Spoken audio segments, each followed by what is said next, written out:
ऊर्जा मंत्री श्री विजेंद्र प्रसाद यादव जी, माननीय सांसद श्री एन.के. सिंह जी, भारत सरकार के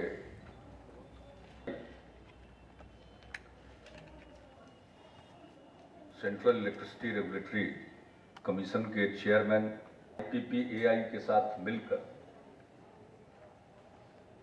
बिहार में पहली बार इस प्रकार के कार्यक्रम का आयोजन किया है, जिसमें मुख्य मुद्दा है कि कैसे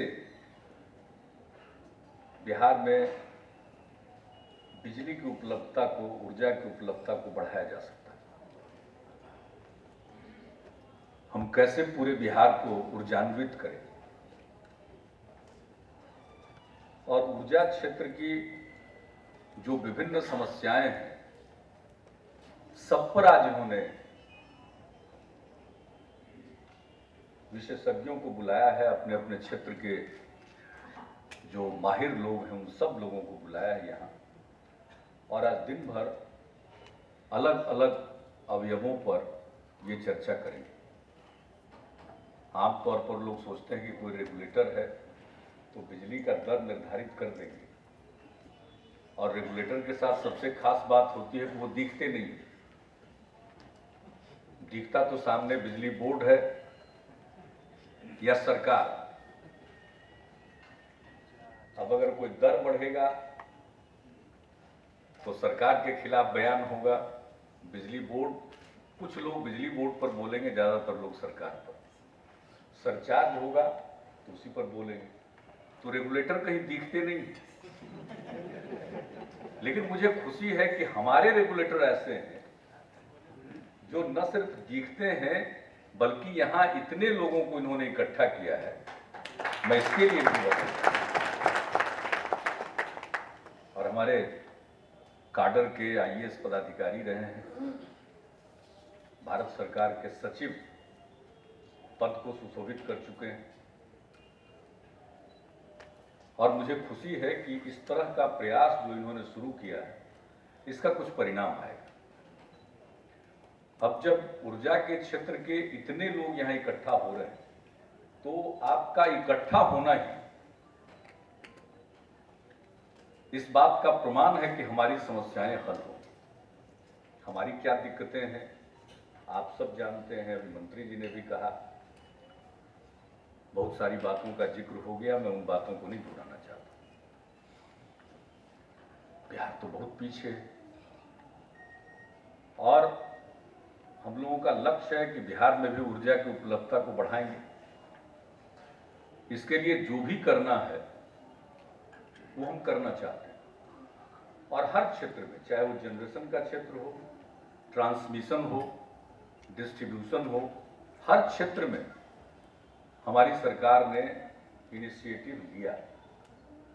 सब लोगों ने बताया, जनरेशन के लिए हम जहां खुद भी इन्वेस्ट कर रहे हैं, बरौनी में NTPC के साथ मिलकर निवेश कर रहे हैं, कांटी में NTPC के साथ मिलकर निवेश कर रहे हैं नबीनगर में। इसके अलावा निजी क्षेत्र का भी निवेश हो रहा है। केस 2 बिडिंग की गई है 3 जगहों के लिए। तो जितने भी संभव तरीके हैं सबको हम अपना रहे हैं। खुद भी निवेश कर रहे हैं, दूसरे भी निवेश करें,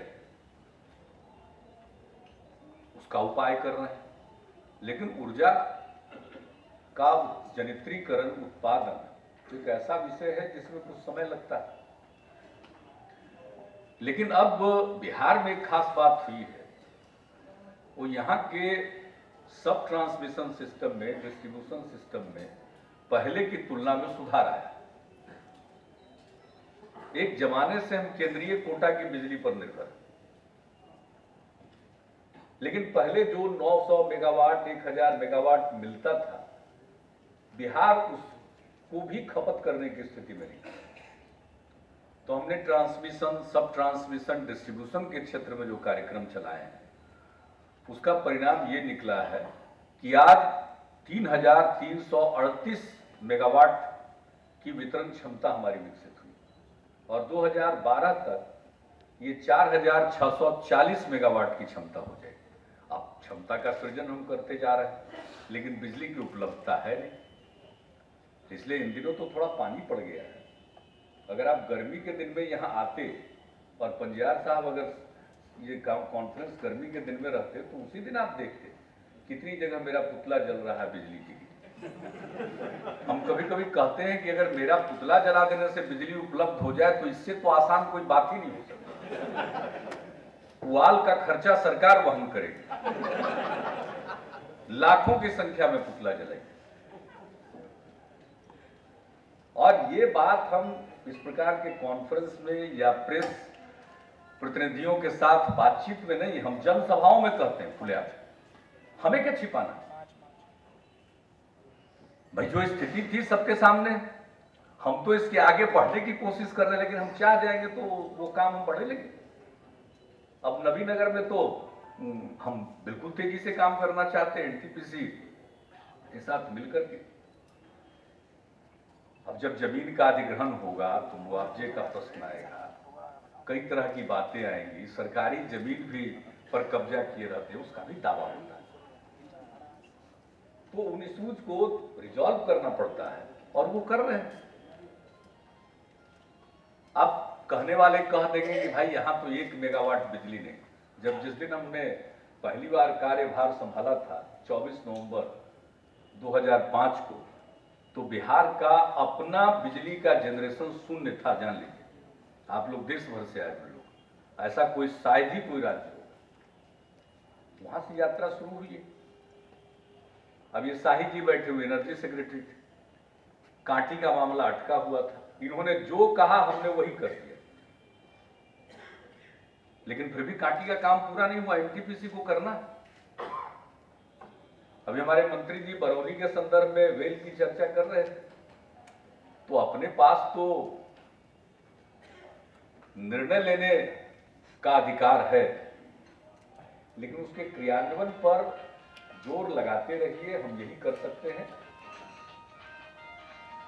लेकिन लोगों के मन में बेचैनी है, क्योंकि एक काम तो होता जा रहा है, ये जो हमारी नेटवर्क की क्षमता जो बढ़ती चली जा रही है, उसके चलते अब एक गांव में अगर बिजली लग जाती है तो दूसरे गांव में हंगामा शुरू होता है कि हमारा क्यों नहीं लगा। आप साहब कैसी पॉलिसी है। एनके सिंह जी तो प्लानिंग कमीशन के मेंबर रहे,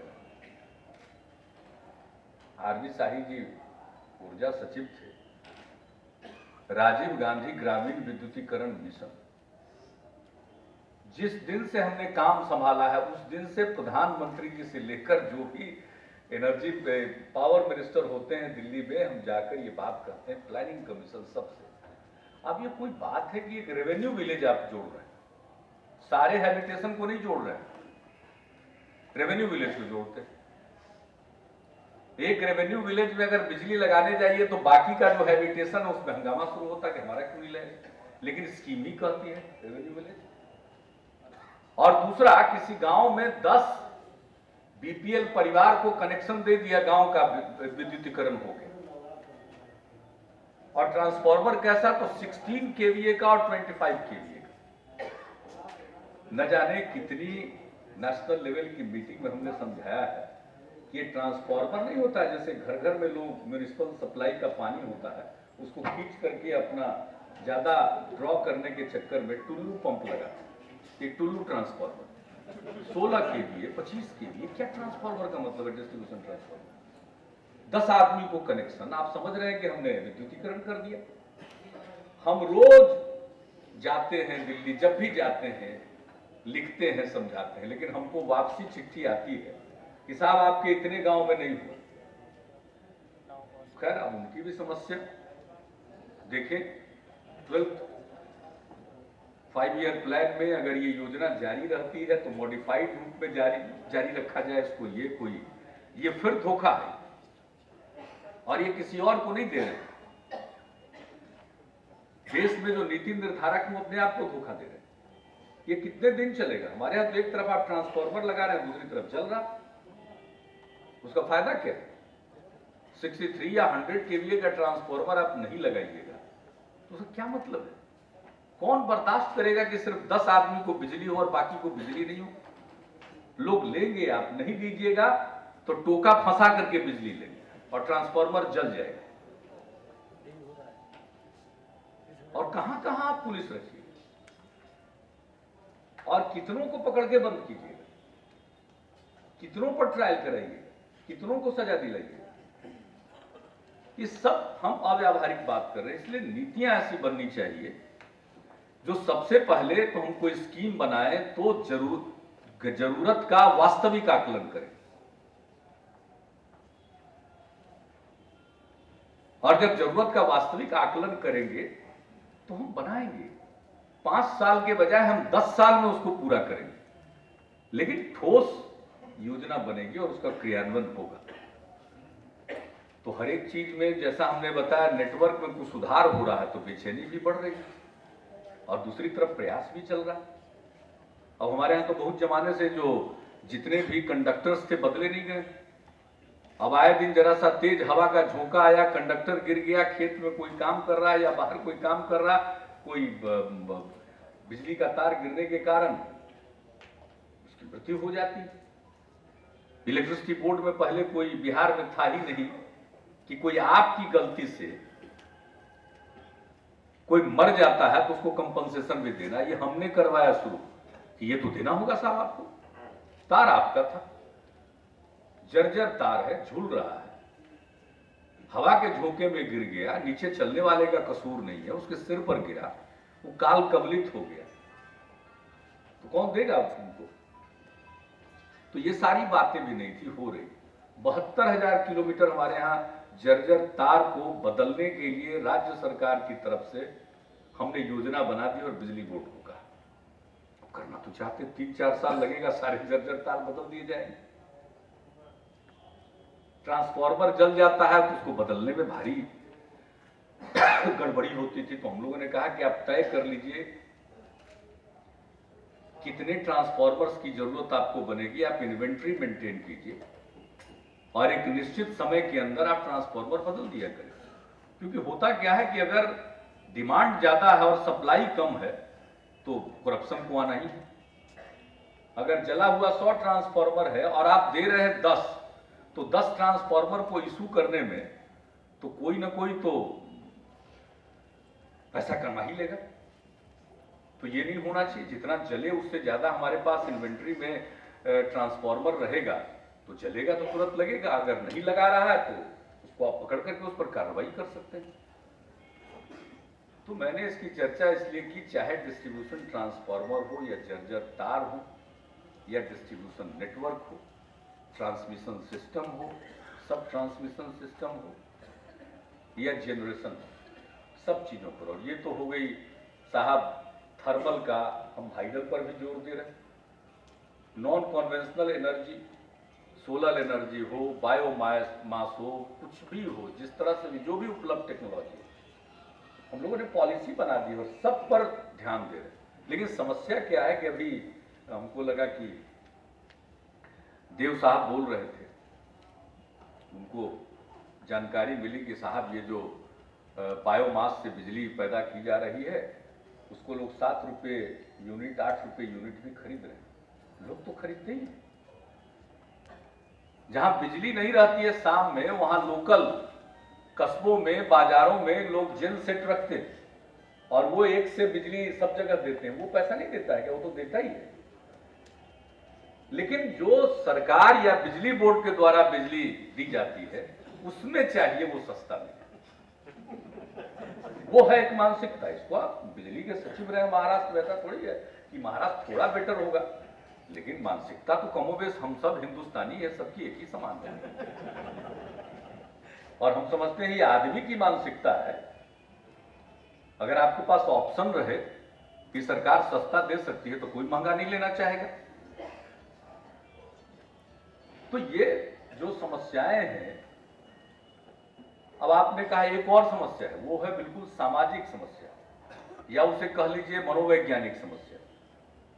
जब हम नॉन कन्वेंशनल एनर्जी की बात करते हैं तो कई जगह पर बात आती है कि भाई ठगने के लिए कर रहे हैं, हमको असली वाला बिजली दीजिए, मतलब वो जो बिजली बोर्ड जो सप्लाई करता है वो वाला बिजली दीजिए। तो हमने तय किया बिजली मंत्री जी को, बिजली विभाग के हमारे प्रधान सचिव को हमने हाथ जोड़कर कहा कि भाई आप सीएम हाउस में और सीएम ऑफिस को बिल्कुल सोलर एनर्जी पर कर दीजिए।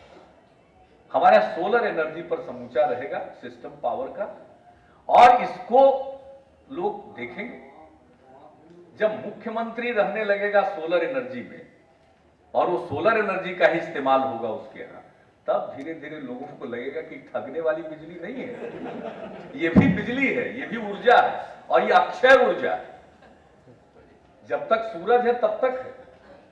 बायोमास से बिजली, गैसिफायर, ये सारी चीजें धीरे धीरे प्रचार हो रहा, और हम लोग इसको तो प्रचारित करने के लिए भी जोर लगा रहे। और सब चीजों के साथ आजकल तो आणविक ऊर्जा पर बहस छिड़ी हुई,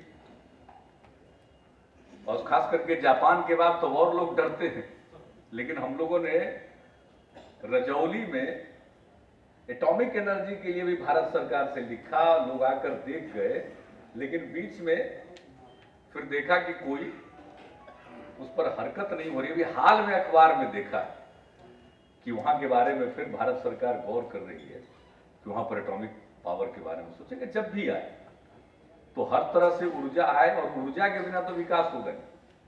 और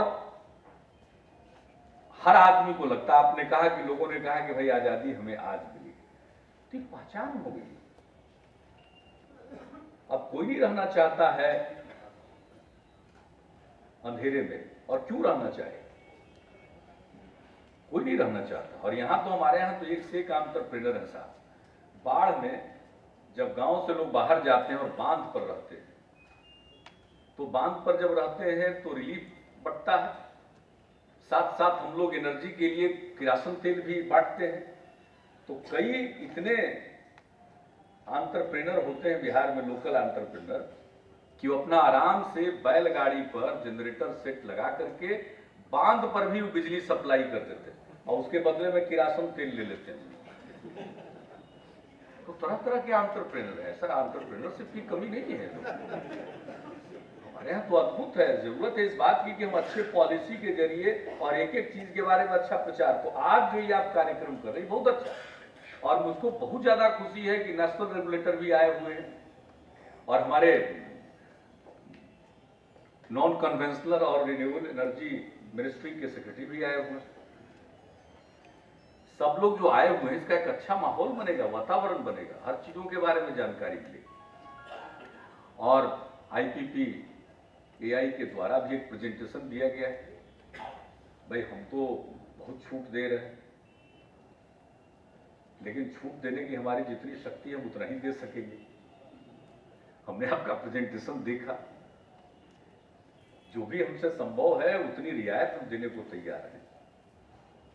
और हमारे यहाँ कुछ प्राइवेट सेक्टर के लोग भी आए हैं, लेकिन आप जानते हैं जमीन तो एक समस्या देश भर में, तो धीरे धीरे वो रिजॉल्व होता है। और दूसरी समस्या हमारे यहाँ है, आप सब लोग बैठे हुए भाई, कोल लिंकेज।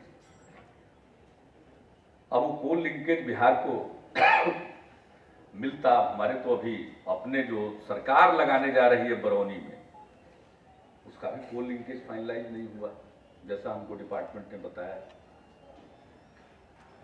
तो कोल लिंकेज बहुत जरूरी है, उसके बिना तो होता नहीं। और बाकी सब सोर्सेज तो हम करने की कोशिश ही कर रहे हैं।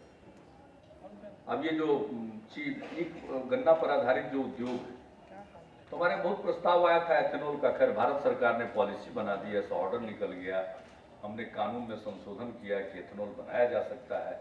उस पर भी 4 साल बीत गया, मंजूरी नहीं, और हमको भी मालूम है कि लोग मंजूरी देंगे। तो लगे हुए हैं हम लोग कि शायद कुछ मिल जाए। तो जितने प्लांट लगाने वाले लोग थे वो सब ने को जनरेशन की बात रखी, और अकेले गन्ना पर आधारित उद्योगों में जो हमारे यहाँ प्रस्ताव था उसमें, और एथेनॉल जो प्रोड्यूस करने वाले थे, कुल मिलाकर के 2000 मेगावाट बिजली का को जनरेशन होता है। लगभग 600 मेगावाट, 650 मेगावाट की जरूरत उनको खुद की होती, बाकी 1400 मेगावाट तो हमारे ग्रिड में आता। तो हम लोगों ने ऐसा नहीं है कि कोशिश नहीं, और फोकस कोशिश कर रहे। और इस सम्मेलन के बाद जो हमारे पंजाब साहब हैं, इसके बारे में जो भी सुझाव देंगे आप सब लोगों के सुझाव के अलावा अगर पॉलिसी के लेवल पर जो कुछ भी करना, हाँ जो सुधार के कार्यक्रम है, बिजली बोर्ड के पुनर्गठन की बात है, आप लोग कहते हैं अनबंडलिंग, हमने कहा रीऑर्गेनाइजेशन। अनबंडलिंग में लोगों को तकलीफ होती थी, सबसे अनबंडल कर रहे हैं, कोई चीज बंडल है, बोझा बांधा हुआ उसको खोल देंगे, तो हमने कहा ठीक शब्द नहीं, पता नहीं कैसे चल गया होगा, आजकल तो कंप्यूटर लैंग्वेज भी है। तो हम लोगों ने कहा कि पुनर्गठन कीजिए, और हमने अपने बिजली बोर्ड में जितने हमारे ऑफिसर हों, इंजीनियर हों, अन्य हमारे दूसरे कर्मी हों, सबको हमने कहा कि उनकी जो सेवा शर्तें बिजली बोर्ड के कर्मी के रूप में थी, वही सेवा शर्तें अक्षुण्ण रहेगी, उस पर कोई प्रभाव नहीं पड़ेगा। लेकिन अब देश भर में बिजली बोर्ड का पुनर्गठन हो गया, हमारे यहां पुनर्गठन न हो, तो पहला ही सवाल पूछते हैं लोग कि आपको क्या मदद दी जाए, तो करना तो बहुत आवश्यक है। तो खैर अब अंतिम रूप से लोगों ने प्रस्ताव बनाया है, न जाने कब का हमारा निर्णय है, 2007 में ही हम लोगों ने सिद्धांत रूप में निर्णय ले लिया था। बाकी हमारे यहाँ बैठे हुए हैं वित्त विभाग के भी प्रधान सचिव, इन लोगों ने अच्छा ही करते हैं, 3-4 साल अगर किसी चीज का अध्ययन करते हैं तो बुरा क्या है, लेकिन मेरा कहना है कि 3-4 साल अध्ययन करते हैं तो कुछ एक्सपर्टीज आना चाहिए, उसका फायदा हमें मिलना चाहिए, क्योंकि हमारा टर्म तो 5 ही साल का है। वैसे लोग कोशिश करते रहते हैं कि 5 साल के पहले ही भगा दे किसी को, लेकिन अगर मान लीजिए भगाने में कोई कामयाब न भी हुआ तो 5 ही साल है। तो आप लोग 4 साल अगर बैठ जाइएगा कोई एक निर्णय लेने में, तब तो हुआ विकास। और लोग हम ही लोगों से प्रश्न पूछते रहते हैं, कोई किसी से प्रश्न नहीं, स्वाभाविक है, लोकतंत्र है। तो खैर मुझे इस बात की खुशी है कि ऊर्जा मंत्री जी बैठे बैठे बगल में बोल रहे थे कि अब मंत्रिमंडल के लिए हम लोगों ने प्रस्ताव भेज दिया, तो मुझे जरूर एक आध दिन के अंदर हमारा कार्यालय उसको मेरे सामने पुटअप करेगा, और हम पहली फुर्सत में चाहेंगे कि इसको स्वीकार किया जाए। और मैं दोहरा कर अपने बिजली बोर्ड के अध्यक्ष बैठे, उनको कहीं लोग परेशान न करें, मैं बिजली बोर्ड के तमाम इंजीनियर और कर्मियों को कहता हूं कि उनकी सेवा शर्तें अक्षुण्ण रहेगी। और दूसरी बात है कि पॉलिसी सरकार को बनाना, और पॉलिसी क्या होगी इसके लिए जनता वोट देती है, जरा अपनी अपनी सीमाओं को सबको समझना चाहिए, अपनी अपनी सीमाओं को लोग नहीं समझते। भाई कौन सी नीति होगी, कौन सा कानून बनेगा, ये काम निर्वाचित सरकार का होता है, और इन्हीं पॉलिसीज पर जनता किसी को चुनती है या सत्ता से निकाल बाहर करती है। ये काम किसी और को नहीं दिया जा सकता। राय सब दे सकते हैं, सुझाव सभी दे सकते हैं, और कोई भी सरकार ऐसी नहीं होगी जो लोगों के राय के बगैर खुद करे, क्योंकि हर चीज के विशेषज्ञ होते हैं और वो जब राय देते हैं, और आज इतने लोग विशेषज्ञ जुटे हुए हैं और सब लोग इसी बात को कह रहे हैं, तो जरूर जब इतने लोग कह रहे हैं तो सही कह रहे हैं। हम तो ऐसा नहीं मान सकते हैं कि हमारे कुछ लोग जो बिजली बोर्ड में आज काम कर रहे हैं वही हमको पॉलिसी बता देंगे। भैया तो बता देते तो ये हालत में क्या पहुंचा हुआ है, हमको उनको कसूर नहीं देते। भाई पता नहीं कितने जमानों से बिजली बोर्ड का दुरुपयोग होता रहा। हम लोग विपक्ष में थे, बिजली बोर्ड का इस्तेमाल लोग चुनाव में करते थे। सब जगह लोग जानता है कि चुनाव के टाइम में तो सत्ता पार्टी वाले सब कुछ देंगे, तो ट्रांसफार्मर गिर रहा है, बिजली का पोल गिर रहा है, कंडक्टर गिर रहा है, यही पहले होता था। ये तो माने भला हो कि अब इलेक्शन कमीशन भी जरा कड़ा रुख अख्तियार करता है, वरना हम लोग तो भुगतते रहे विपक्ष में। आज से 15 साल पहले क्या नजारा था, 10 साल पहले क्या नजारा था, आज वो सब मुमकिन नहीं। तो जब दुरुपयोग किया गया तो उसके चलते तो बिजली बोर्ड का ये हालत हो गया। अब तो हम लोग चाहते हैं कि इसको एक बिल्कुल ऐसा संगठन, सशक्त संगठन बना दे। बिजली बोर्ड को सहायता तो देनी पड़ेगी। अगर हम कहीं किसी सेक्शन को सब्सिडाइज करेंगे, हमारे बिजली मंत्री जी अभी कह रहे थे, ओपन एक्सेस पर बोल रहे थे। भाई आज न कल तो हमें ओपन एक्सेस की ओर जाना ही पड़ेगा। अभी बिहार में वो वातावरण नहीं है, लेकिन हम ओपन एक्सेस पर जाएंगे। कंज्यूमर को ऑप्शन होना चाहिए, हम बिजली बोर्ड की बिजली ले या किसी और की बिजली ले, ये ऑप्शन तो कंज्यूमर को होना ही चाहिए। और सरकार का काम है, हम बिजली बोर्ड को और जो भी पुनर्गठन के बाद जो डिस्ट्रीब्यूशन कंपनी होगी, अगर वो डिस्ट्रीब्यूट कर रही है, अगर रेगुलेटर के रेट पर वो डिस्ट्रीब्यूट नहीं कर रही है, उससे कम रेट पर सरकार उनको डिस्ट्रीब्यूट करने के लिए कर रही है, तो सरकार का दायित्व बनता है कि हम उन्हें सब्सिडी दें। हम जो गरीब तबके के लोग हैं उनको सब्सिडी दे सकते हैं, कृषि के क्षेत्र को सब्सिडी दे सकते हैं, या जिस क्षेत्र को सब्सिडी देना चाहें, आवश्यक है नीतियों के हिसाब से उन्हें सब्सिडी दे सकते हैं। उसके लिए सरकार को धन देना पड़ेगा। लेकिन लोगों को अब जमाना बदल गया साहब, अब जमाना बदल गया है, लोगों को अब चॉइस दीजिए, जैसी बिजली लेना चाहे वैसी बिजली ले, उसकी उपलब्धता हो। तो आज तो हम ओपन एक्सेस की बात करेंगे, तो आज हम उस स्थिति में नहीं पहुंचे। अभी कौन प्राइवेट सेक्टर का आदमी आ गया है बिजली का, उसने अपना नेटवर्क पैदा कर लिया है जो अभी तुरंत देगा। अभी तो जो भी नेटवर्क है बिजली बोर्ड का है। ओपन एक्सेस का अगर ये फायदा हो कि डिस्ट्रीब्यूशन इंफ्रास्ट्रक्चर में, सब ट्रांसमिशन इंफ्रास्ट्रक्चर में भी निजी क्षेत्र पूंजी लगाएगा, तो उसमें क्या बुराई है? लोगों के पास कनेक्शन रहेगा, भाई जो बटन दबाएंगे वही बिजली, 3 घंटा हम तो लिया, एक्स बिजली लिया, उसका पेमेंट करेंगे। वो समय तो आ ही जाएगा, वो दिन दूर नहीं है। अब जिस तरह से टेक्नोलॉजी का विकास हुआ है, तो उसमें तो ये रहेगा ही, एक ही आदमी दिन में कभी इनकी बिजली उठाएगा, कब खपत करेगा, कब दूसरे की बिजली खपत करेगा। तो उस समय को आने से कोई रोक नहीं सकता है, और वो समय आ जाए तो अच्छा ही है, बुरा नहीं है। और जो सरकार का दायित्व सरकार को निभाती रहेगी। हमारे समाज में इस तरह के क्षेत्र होंगे, इस तरह के लोग होंगे जिन्हें हमें सब्सिडी देनी होगी, उन्हें हम सब्सिडी देंगे। और पूरी सब्सिडी के मामले में पारदर्शिता होनी चाहिए, और ऐसा नहीं होना चाहिए कि आज तो पता नहीं किस चीज का हिसाब है। अभी तो बिजली बोर्ड को हम लोग पैसा देते जा रहे हैं और कहां खपत हो जाता है, बॉटमलेस पिट बना। तो ये सब कुछ रिफॉर्म होगा। अभी तो अच्छे ढंग से बिजली बोर्ड काम कर रहा है। देखिए हमारे बिजली बोर्ड कभी पूरा नहीं था। एनके सिंह जी कुछ दिन के लिए बिजली बोर्ड हुए होंगे, तो वो बताएंगे उसमें बोर्ड के सब मेंबर थे कि नहीं थे। लोगों को याद नहीं है, वर्षों बाद पूरा बिजली बोर्ड गठित है, अब वो काम कर रहा है।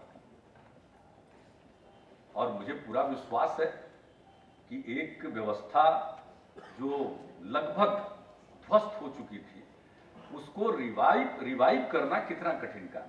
कभी कभी हमें वो तकलीफ होती है इन लोगों से। और साहब बिजली एक ऐसी चीज है कि उसके बारे में तो देखना ही पड़ेगा ना, पब्लिक लोगों का, हम सब हैं काहे के लिए। हम इतने नीतियों की बात कर रहे हैं, पब्लिक को रिलीफ नहीं मिला, लोगों को रिलीफ नहीं मिला, तो कौन इन सब चीजों को सुनना पसंद करेगा? तो हमें रिलीफ भी देना चाहिए। उसके लिए जो कुछ भी उपलब्ध संसाधन है उसका इस्तेमाल करना चाहिए। बिजली निजी क्षेत्र में अगर उपलब्ध है तो हम वही खरीद के दे देंगे।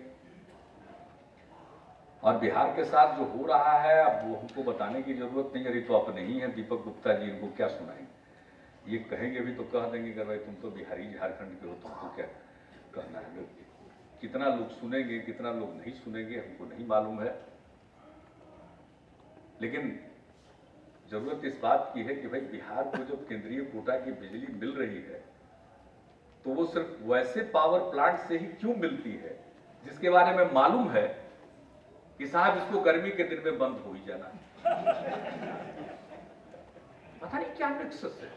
और बराबर बताया जाता भाई बांग्लादेश के साथ ही गंगा नदी के में बराज बना दिया गया, पानी के बंटवारे का सहमति हो गया। पता नहीं बिहार की जबरदस्त आवाज उठनी चाहिए थी। अब उसकी समस्याएं अलग है, जो हुआ उससे पैदा होती है, वो तो एक अलग विषय है। लेकिन अब उसमें जब बांग्लादेश को पानी जाता है तो उनका एनटीपीसी का प्लांट फरक्का में प्रभावित होता है। ये कहलगांव से कुछ बिजली देते हैं साहब, तो उनका कोयला का स्टॉक नहीं। तो यानी बिहार को उन्हीं जगहों से जोड़ा गया है जहां प्रतिदिन कुछ न कुछ समस्या है। ऐसा हमको लगता है दिल्ली में बैठे हुए लोग सोचते होंगे, कि भाई तुम लोग काम कर रहे हो तो कुछ समस्या को भी झेलते रहो, अच्छा रहेगा। समस्या से झेलने की आदत है, लेकिन इतनी समस्या मत पैदा कर दीजिए कि सफर से बिहार ही करता रहे। तो खैर सभी विषयों पर चर्चा हुई है और मैं तो इस बात की तरफदारी करूंगा कि हम लोगों को कोयले पर आधारित बिजली पर बहुत अधिक अपने को निर्भर नहीं रखना चाहिए, अक्षय ऊर्जा की ओर ध्यान देना चाहिए। दूसरे प्रकार के जो स्रोत हैं उस पर हमें ध्यान देना चाहिए और वही शायद ज़्यादा टिकाऊ होगा। लेकिन फिलहाल थर्मल पावर का जो क्रेज है आप उसको रातों रात खत्म भी नहीं कर सकते हैं, जिसका हमने जिक्र भी कर दिया। वो जब तक जो बिजली का तार दौड़ करके दूर दूर से वो दिखाई नहीं पड़ता है इंफ्रास्ट्रक्चर, लोगों को लगता है कि आप लोगों ने ठीक कहा कि भाई अब ग्रिड के बजाय अलग अलग इंडिपेंडेंट होना चाहिए, हम लोग भी चाहते हैं। और कुछ जगहों पर जब प्रयोग के तौर पर दिखलाकर उसकी कामयाबी को हम लोग प्रदर्शित करने में सफल हो जाएंगे तब जरूर लोगों का आकर्षण बढ़ेगा। तो आप आए और मुझे पूरा विश्वास है कि इसी प्रकार से पंजियार साहब आगे भी लोगों को बुलाते रहेंगे और लोगों को बुलाइए पंजियार साहब। और यहाँ भी हमारे जितने ऊर्जा के क्षेत्र में लगे हुए सरकारी अधिकारी हों या इंजीनियर्स हों या दूसरे काम करने वाले लोग हों या ऊर्जा के क्षेत्र में जितने लोग रुचि रखते हों इन्वेस्ट करने में, वैसे लोगों को भी और कंज्यूमर्स को भी कभी कभी उनको भी बताना चाहिए। और ऐसे तो जो ज़्यादा समझदार आदमी होता है वो ज़्यादा बोलता है, इसमें कोई शक नहीं है। यहाँ तो हम देख रहे हैं कि मीटिंग में भी सब उद्यमी लोग बैठे हुए हैं, लेकिन जरा सा बढ़ेगा तो थोड़ा के बाद बयान तो दे ही देते हैं, पता नहीं कस्टमरी स्टेटमेंट देते हैं अपने कंस्टिट्यूएंसी को एड्रेस करने के लिए लोग, या सचमुच करते हैं। तो आपसे हम अनुरोध करेंगे कि इन लोगों के साथ भी प्रॉपर इंटरेक्शन होना चाहिए और वर्तमान स्थिति को समझते हुए हम क्या कर सकते हैं और जो भी बेहतर हम लोग कर पाएंगे, आपका सुझाव हमारे लिए बहुत ही बहुमूल्य होगा। और आप सब लोग जो जितने लोग बिहार के बाहर से यहाँ पर आए हैं, मैं उन सब लोगों का अभिनंदन करता हूँ। अपनी तरफ से, बिहार के लोगों की तरफ से बहुत बहुत धन्यवाद।